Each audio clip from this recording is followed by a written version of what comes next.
Magandang araw po mga kabayan. Ako po yung gumagawa ng videos kasi nadaanan ko po itong napakaraming halamang gamot para sa mga sakit sa balat.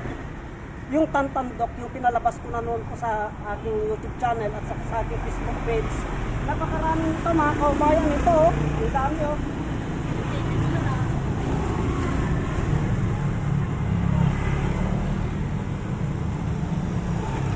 Napakarami mga kaubayan. Napakarami po. Itong halamang gamot na ito mga kaubayan ay ito po yung napakabisa na panggamot sa sakit sa lahat ng klase ng uri ng balat. Yung may kuri-kurikong po. Yan po, yung eksema. Yung eksema, yung mga nagnas na parte ng katawan, yung kinakain ng mga uod, yung laman, ito po ay mabisa po. Ang proseso nito mga kaubayan ay pinipit-pit po ito. Pinipit-pit na ganyan.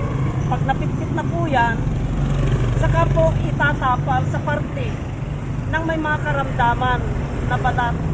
Itatapal po. Ang pakiramdam nito mga kaubayan ay malamig po ito. Malamig ito hanggat nakatapal, hanggat hindi pa po magaling. Pero pag magaling na po mga kaubayan, ito ay iinit po ito.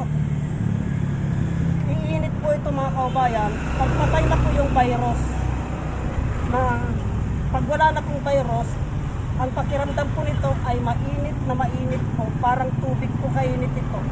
Ibig sabihin ng mga kaubayan ay magaling na po yung eksema. Kaya tandaan po natin mga kaubayan ha. Ang pangalan nito ay tantandok. Tantandok po, napakarami po yan mga kaubayan. Bandang doon, no? Bandang doon.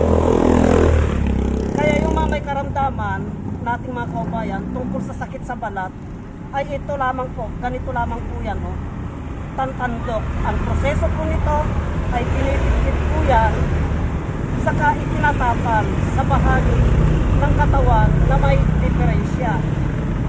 Ganun lamang po yun mga kaubayan. Sana po ay naunawan ninyo yung ipinaliwanag ko tungkol sa lamang gamot na ito. Hanggang dito na lamang po at marami pong salamat. Sige.